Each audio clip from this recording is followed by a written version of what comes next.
I want to thank Secretary Chao. I want to thank you for your service. I want to follow up on something that Mr. Nadler had asked about. Noise issues around airports are big issues for many of us. For me in the Chicago area, it certainly is. In response to Mr. Nadler, you said if our constituents had an issue with noise around airports, that they could contact can still go to the FAA. But the President's statement on principles on ATC reform said the FAA's role would be limited to only safety considerations and that NEPA would not apply unless any changes exceed the FAA established noise threshold. So if that's the case, how can we be assured that the input of our constituents and of their representatives here will be given serious consideration in planning the routes in and out of airports? I don't see a contradiction with what the President's principle says. The FAA handles the noise, and if there are considerations of the noise, it would have to be in alignment with FAA. But he said the FAA's role would be limited to only safety considerations. Only safety, not to nuisance, but only safety unless... Maybe we should clarify that, but it's noise. It's NEPA. And it said NEPA would not apply unless... NEPA would not apply to the new entity, but it would, I have to say that carefully because I don't want to say it's totally not applicable, but it would not be, there's a certain way of, I'm not saying that very well. Will the FAA be able to tell this new entity to change the routes?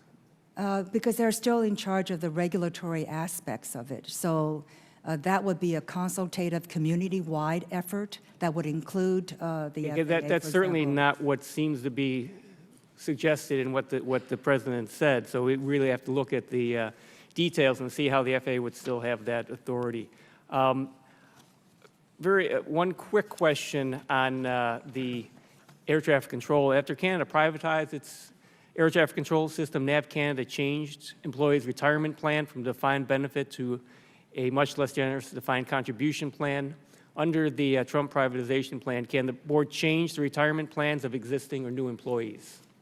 No, the administration's proposal would preserve and honor all the existing labor agreements. Yeah, but moving forward, can things be changed? And for new employees, could it be changed then, presumably? They would have the right to obviously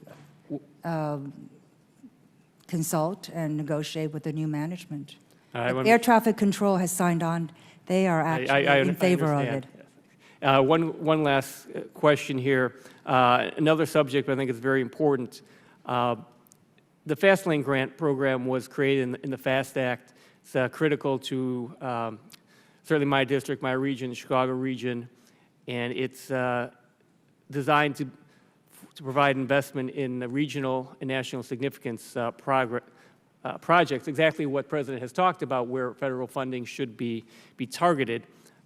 In the Chicago area, the Chicago Region Environmental and Transportation Efficiency Program, or CREATE, is a public-private partnerships, including the railroads, that will improve the efficiency of the national freight movement. Again, this seems to fit exactly with what the President is talking about, where federal investment should go. Now, in November of 2016, Illinois Department of Transportation and others put in applications for fast lane grants. None of those were, there's no money that was given out there. Does DOT plan to issue all of the fiscal year 17 authorized amounts? Yes, we do. We have just gotten in, obviously, into office, and we were reviewing those fast lane grants. Gentleman's time has expired. Yes. Gentleman's time has expired. Thank you. With that, I recognize